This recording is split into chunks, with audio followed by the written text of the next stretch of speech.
When Elena Varelli's trembling hand sent scalding espresso across the most dangerous man in Baltimore's underworld, every witness expected her death.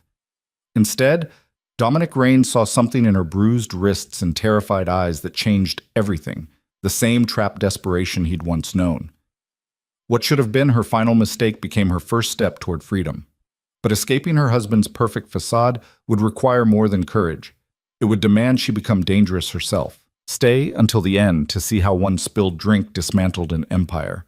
Hit that like button and comment your city below so I can see how far Elena's story travels. Pinon. The crystal chandelier above table 7 cast prismatic light across the white linen tablecloth, creating rainbows that danced with every slight vibration of footsteps across Marcello's polished marble floors. Elena Varelli moved through that light like a ghost, her reflection fragmenting across the rows of wine glasses she carried on her silver tray. 14 delicate stems, balanced with the precision of someone who'd learned that mistakes had consequences far beyond a broken glass. Her hands didn't shake. Not anymore. She'd trained them into stillness the same way she'd trained her face into the pleasant, unremarkable expression that made customers look past her, rather than at her. Invisible. Safe. That's what she needed to be during the dinner shift at Baltimore's most exclusive restaurant, where power brokers and politicians paid $500 per person to be seen in the right company. The bruise on her left wrist had faded to a sickly yellow-green that she'd covered with foundation and concealer that morning, layering it carefully before Victor inspected her appearance. The makeup had held through the first 4 hours of her shift, but now, as she approached table 7 with the espresso service, she could feel the fabric of her long-sleeved uniform rubbing against the tender skin beneath. "Your espressos, gentlemen," she said softly, her voice pitched to carry without demanding attention. The art of being heard but not noticed. Table 7 held 4 men in suits that cost more than her monthly rent. 3 of them barely glanced up from their conversation about waterfront development contracts. But the 4th man, the one seated with his back to the corner, positioning that gave him a clear view of both entrances, watched her with the kind of attention that made her skin prickle with warning. Dominic Raines. She'd heard the whispered name from the other servers, recognized him from news reports that danced carefully around what he actually did for a living. Businessman, they called him, consultant, an investor. Words that meant nothing and everything in a city where power had many faces. He was younger than she'd expected, maybe 35, with dark hair swept back from a face that would have been handsome if not for the cold calculation in his gray eyes. He wore his expensive suit the way other men wore armor, and when he looked at her, Elena felt stripped down to every vulnerable truth she'd worked so hard to hide. "Thank you," he said, his voice surprisingly quiet, controlled, the kind of voice that didn't need to rise to command attention. She nodded and began setting down the small cups with steady hands, muscle memory guiding her through the familiar choreography. Left to right, saucer first, then cup, spoon at 3 o'clock, sugar bowl within easy reach. She'd done this 1,000 times, could do it in her sleep, could do it while planning grocery lists and calculating whether she'd have enough time to stop at the pharmacy before Victor got home from his afternoon inspection route. That's why she didn't see the man behind her until it was too late. "Telling you, Raines, the Harbor Point situation needs to be handled before—" The man from table 5 stepped backward without looking, his gesturing hand connecting with Elena's shoulder just as she'd lifted the 4th espresso from her tray. She felt the impact, felt her careful balance disrupted, watched in the stretched-out horror of slow motion as the delicate cup tilted as steaming dark liquid arced through the air in a perfect parabola of disaster. The espresso hit Dominic Raines square in the chest, spreading across his dove-gray shirt and silk tie in an ugly brown stain. The entire restaurant seemed to inhale at once. Elena's tray clattered to the floor. Her training, all those careful lessons about proper service, about grace under pressure, about maintaining composure, shattered like the porcelain cups now spreading coffee across Marcello's imported marble. In that frozen moment, she didn't see the ruined suit or the stain spreading across expensive fabric. She saw Victor's face the last time she'd made a mistake, saw his hand moving faster than she could block, felt the impact that had left her ears ringing for 2 days. Her body reacted before her mind could catch up. She flinched backward, arms coming up in a defensive position that was pure instinct, pure survival response trained into her nervous system over 3 years of marriage. Her ankle twisted in her sensible black heels and she stumbled, going down hard on one knee among the broken china and spreading coffee. "I'm sorry," she gasped, the words tumbling out in a desperate rush. "I'm so sorry. He didn't. I'll pay for the dry cleaning. Please. I'm sorry." She was reaching for the fallen cups with shaking hands, trying to gather the broken pieces while coffee soaked into her uniform pants, when she realized that Dominic Raines hadn't moved, hadn't yelled, hadn't raised his hand or his voice or done any of the things she'd braced herself to receive. The silence stretched out like pulled glass, ready to shatter. Slowly, Elena looked up. Raines was still seated, coffee dripping from his chin onto what remained of his dry shirt. His three companions had frozen mid-conversation, their faces registering various shades of shock and anticipation. The entire restaurant had gone quiet, 100 conversations stopping as every eye turned to witness what happened when someone, especially someone as insignificant as a waitress, made the mistake of spilling something on Dominic Raines. But he wasn't looking at his ruined clothes. He was looking at her arms, still raised in that defensive position. Looking at her wrist, where her hasty movement had pulled her sleeve up to reveal the full spectrum of bruising that no amount of makeup could completely hide. Looking at her face with an expression she couldn't read but that made something in her chest constrict with an emotion she'd forgotten how to name. "Stand up," he said quietly.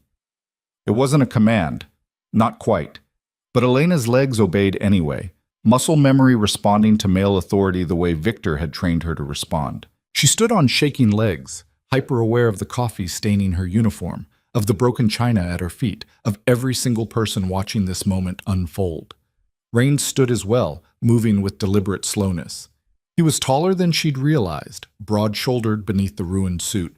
He pulled a handkerchief from his pocket, real linen, monogrammed, and wiped the coffee from his face with careful precision. "It was an accident," he said, his voice carrying across the silent restaurant. Not to her, to everyone. A statement of fact that somehow felt like protection. Elena's manager materialized at her elbow, his face flushed with panic and rage barely contained beneath his professional mask. "Mr. Raines, I am so incredibly sorry. This is absolutely unacceptable. I assure you." "An accident," Raines repeated, his eyes never leaving Elena's face. "Caused by the gentleman from table 5 who wasn't watching where he was walking. The man who'd bumped her, some city councilman whose name Elena couldn't remember, had gone pale. I didn't see... I wasn't... Clearly," Raines folded his stained handkerchief with precise movements. "Someone bring me a towel, and get her a chair." "Sir, I don't think..." her manager started. "Now." The single word cut through every objection. A server appeared with a pristine white towel. Another pulled out the chair opposite Raines's seat. Elena stood frozen, unable to process what was happening, unable to reconcile the stories she'd heard about this man with the reality unfolding before her. "Sit," Raines said to her, his tone gentler than it had been with anyone else. Elena sat. She had no choice, really. Her legs had started shaking so badly she wasn't sure they'd hold her much longer anyway. Raines sat across from her, ignoring his companion's confused expressions, ignoring the manager hovering anxiously nearby, ignoring the entire restaurant full of people waiting to see what he would do next. He studied her with the same intensity he might give a contract negotiation or a business adversary, and Elena felt more exposed than she had when she'd been kneeling in spilled coffee at his feet. "What's your name?" he asked. "Elena." Her voice came out barely above a whisper. "Elena Varelli. How long have you worked here, Elena?" 6 months. She didn't understand why he was asking, didn't understand any of this. "Sir, I really am sorry about your suit. The suit doesn't matter." He leaned forward slightly. "How did you get those bruises?" The question hit her like a physical blow. Around them, she could feel the restaurant's attention sharpen, could sense people leaning in to hear her answer. Her manager's face had gone from panic to calculation, already wondering what kind of liability this conversation represented. "I'm clumsy," Elena said automatically, the lies she'd told so many times it came without thought. "I fell down the stairs at home." "Twice?" Raines's eyes dropped to her other wrist, where another set of finger-shaped bruises marked her skin. "In the same week?" Heat flooded her face. "I should get back to work. Mr. Castellano?" She looked at her manager, desperate for rescue even from his anger. I'll pay for the cups and the espresso. It'll come out of my check. You'll do nothing of the sort, Rain said. He looked at the manager. She's not at fault. Your security footage will confirm that Councilman Morrison, he nodded toward the pale man from table 5, created the situation. Any damage comes out of his bill, not hers. Of course, mister. Rain's absolutely. And she gets a 30-minute break, paid, starting now. Sir, our policy. Rains looked at the manager, said nothing. Didn't need to. The threat was there in his silence, in the weight of who he was and what he represented in this city. Of course, the manager said quickly. Elena, take your break. 30 minutes. Elena stood on trembling legs, desperate to escape the attention, the questions, the awful knowing expression in Dominic Raines's eyes. But before she could flee, he spoke again. Elena. She stopped, couldn't help but turn back to face him. He'd pulled a business card from his wallet, heavy cream cardstock with simple black lettering.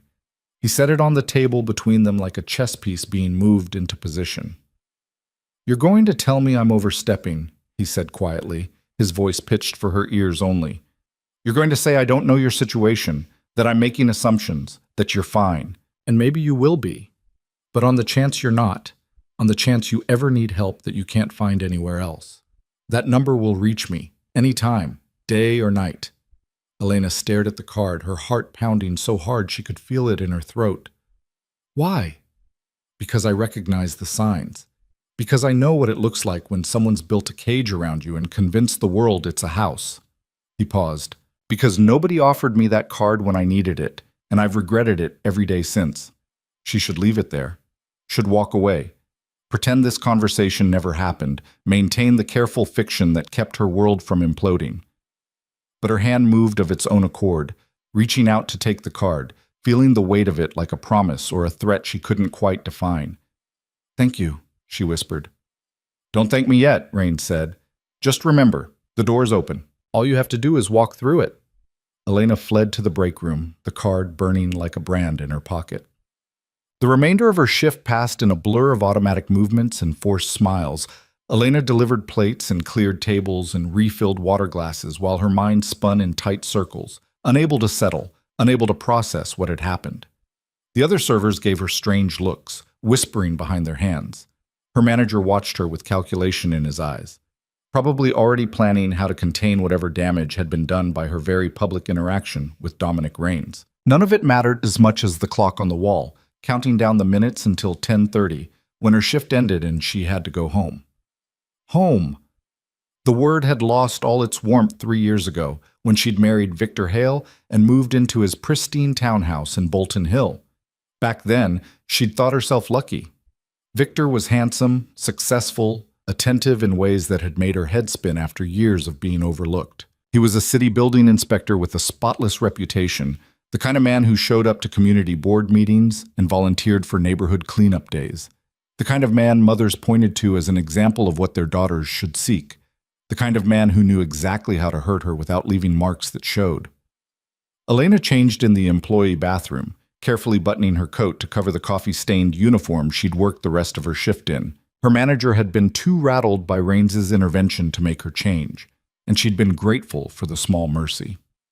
The business card felt heavy in her pocket, a tangible weight that seemed to grow with each passing minute. She should throw it away, should forget this entire evening happened, should go home and be the wife Victor expected, the one who had dinner waiting and the house perfect and never ever stepped out of line. But she couldn't make herself drop the card in the trash. Instead, she tucked it deep into her purse, buried beneath her wallet and her phone and the collection of receipts she'd need to organize for Victor's weekly financial review. He checked everything, every dollar spent, every minute unaccounted for, every deviation from the schedule he'd so carefully constructed. The night air hit her like a slap as she stepped out of Marcello's back entrance. November in Baltimore meant bitter cold and wind that cut through her coat like it wasn't there. The parking lot was nearly empty, just a few scattered cars belonging to the closing staff. Her aging Honda sat in the far corner, purchased before she'd met Victor, one of the few things she still owned that was truly hers. She'd made it halfway across the lot when her phone buzzed. "Where are you?" Victor's text message was all caps, the digital equivalent of a raised voice. Elena's stomach clenched as she checked the time. 10:47. She was supposed to be home by 10:45. 17 minutes, she whispered to herself, her breath fogging in the cold air. The drive from Marcello's to Bolton Hill was 17 minutes if she caught the lights right, if traffic cooperated, if nothing went wrong. Her fingers trembled as she typed, "Shift ran late. On my way." The response came immediately. "How late?" "Manager needed help closing. Sorry." She climbed into her car, started the engine with a prayer that it would turn over on the first try. The Honda coughed but caught, and Elena pulled out of the parking lot faster than was strictly safe, her mind already running through the script she'd need to deliver when she got home. Apologetic but not defensive. Sorry, but not making excuses. The delicate balance Victor demanded. Her phone buzzed again at the first red light. Did something happen? Elena's blood went cold. How did he know? Had someone already called him? Did Marcello's have cameras that fed to some system Victor had access to through his inspection work? Or was it just his usual paranoia, the constant questions designed to keep her off balance? Nothing happened, she typed. Just a busy night. The light turned green. She pressed the gas, watching her speed carefully. Getting pulled over would make everything worse. Being late was bad enough. Her phone stayed mercifully quiet for the next 12 minutes. Elena drove through Bolton Hill's tree-lined streets, past the renovated row houses and boutique storefronts that made the neighborhood one of Baltimore's most desirable addresses.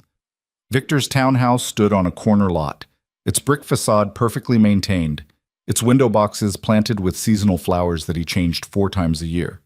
The porch light was on. So was the living room light, both signs that Victor was waiting, watching. Elena parked in the narrow driveway, gathered her purse and coat, checked her reflection in the rearview mirror. She'd learned to prepare her face before entering the house, to arrange her features into whatever expression the situation demanded. Tonight called for apologetic concern, maybe a touch of exhaustion to explain why she was late without suggesting she'd been negligent. The front door opened before she reached it. Victor stood silhouetted in the doorway, backlit by the warm glow of their meticulously decorated foyer. He was still wearing his work clothes, crisp khakis and a polo shirt with the city inspector's badge embroidered over the breast pocket.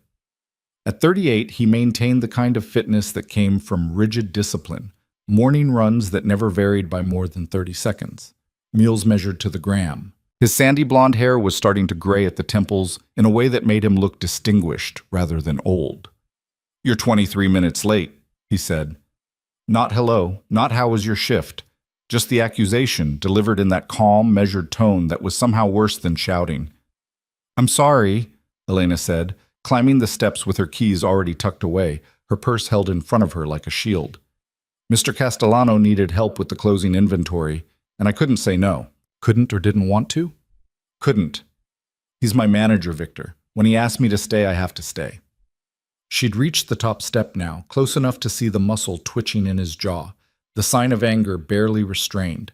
Victor prided himself on his control, on never being the kind of man who lost his temper in obvious ways.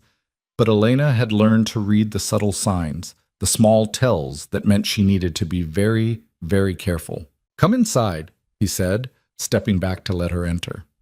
The townhouse's interior was warm, decorated with the kind of tasteful neutrality that graced home design magazines. Everything had its place. Every surface gleamed, every detail reflected the image Victor had worked so hard to construct. Successful, respectable, perfect. Elena set her purse on the small table by the door, exactly where it belonged, and started to unbutton her coat. "Leave it," Victor said. She froze, her fingers on the third button. "Come into the kitchen." Elena followed him through the living room, past the dining table set for a dinner that had clearly gone cold, into the kitchen with its granite countertops and stainless steel appliances.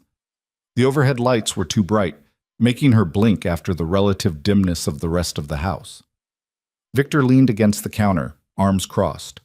"So, inventory." "Yes." "That's what you're going with?" Elena's heart started to pound. "That's what happened." "Nothing else? Nothing you want to tell me about your evening?" He knew. Somehow he already knew about the spilled espresso, about Dominic Raines, about the business card currently burning a hole in her purse 20 feet away. It was just a regular shift, she said carefully. Busy Friday night crowd. Nothing unusual. Victor pulled his phone from his pocket, tapped the screen, turned it to face her. The image showed her kneeling among broken china, looking up at Dominic Raines with an expression she barely recognized on her own face. Raw fear, yes, but something else too. Hope, maybe. Or the beginning of it. David Morrison sent me this about an hour ago, Victor said conversationally. Said he witnessed an incident at Marcello's tonight involving my wife and a known criminal. He was concerned. Thought I should know that you'd been fraternizing with dangerous elements. I wasn't fraternizing, Elena said quickly. Someone bumped into me and I spilled coffee on a customer. Mr. Raines was just... he was being decent about it, that's all. Decent. Victor set his phone down with deliberate care. Dominic Raines doesn't do decent, Elena. He does strategic. He does calculated. The question is, why would he waste calculation on my wife? He wouldn't. He didn't. It was nothing. Then why did he insist you take a break? Why did he sit there talking to you while his entire table waited? Why? Victor's voice remained level, but something dangerous crept into his tone. Did he give you his personal contact information? Elena's mouth went dry. How did you... David saw that too. He's very observant, David. Very concerned about the company I keep, about the image we present as a couple. Victor pushed off from the counter, moving closer. So, I'll ask you one more time. What happened tonight? The truth would make everything worse, but the lie was already crumbling, exposed by a city councilman's camera phone and opportunistic loyalty. I spilled espresso on him by accident, Elena said, hating how her voice shook. He saw that I was upset and he was kind about it. That's all. He gave you his number. I didn't ask for it. But you took it. Silence stretched between them. Elena knew better than to fill it with more words, more explanations that would only dig her deeper. Where is it? Victor asked quietly. Where's what? The card. His number. Where is it? Elena's mind raced. She could lie, say she'd thrown it away, but if Victor searched her purse and found it, if he checked the restaurant's trash cans or questioned her manager if he caught her in the lie. In my purse, she whispered. Get it. Elena walked back to the foyer on legs that felt disconnected from her body. Her purse sat where she'd left it, innocent and ordinary.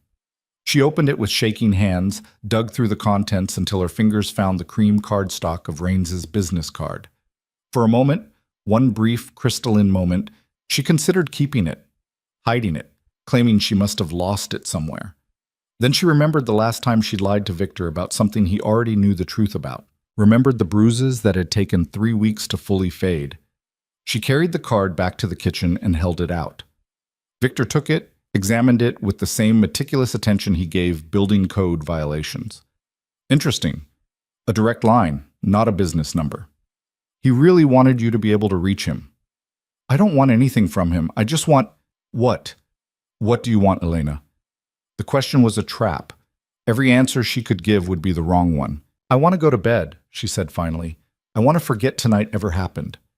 Victor held the card over the sink, pulled a lighter from his pocket.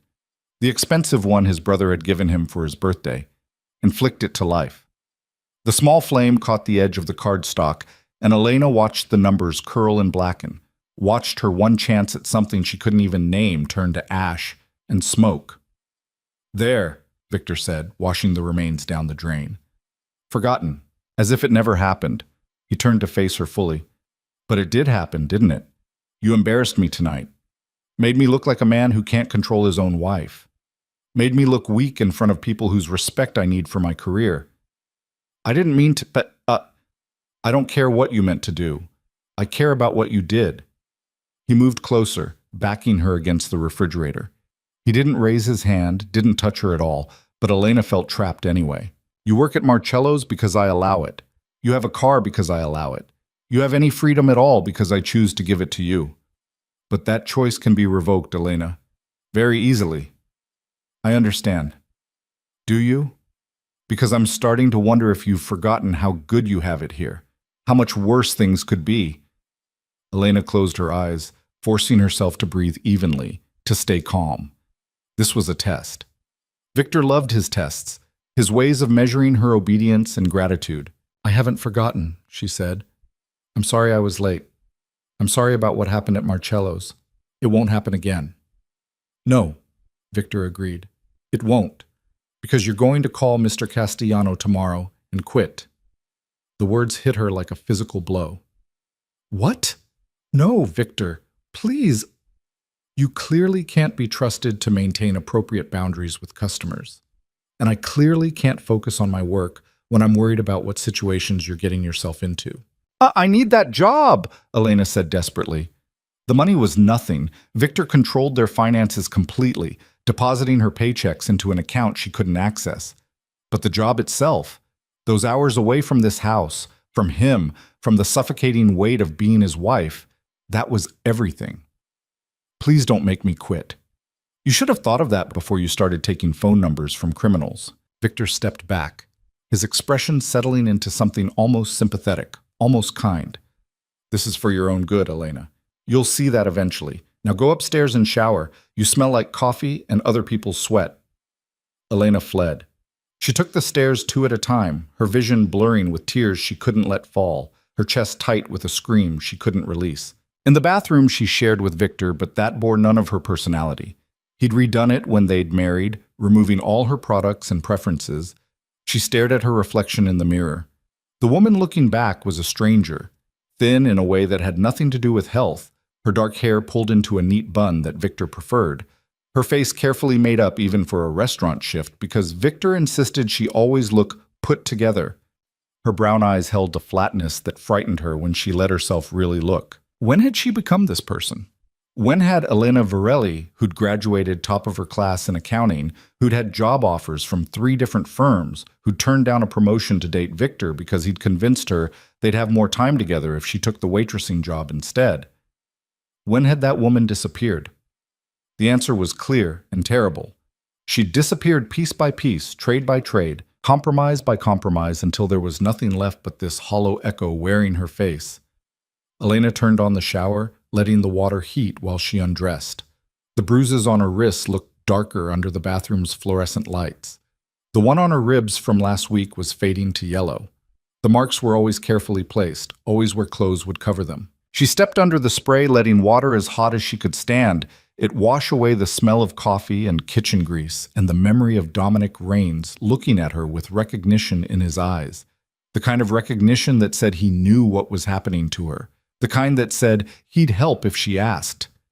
But she'd watched him burn his number, watched her one chance at escape literally go up in smoke. Elena pressed her forehead against the tile and finally let herself cry, the sound lost beneath the rush of water, where Victor couldn't hear it and punish her for weakness. Mutz. She woke at 6 a.m. to the smell of coffee and the sound of Victor moving around the kitchen below.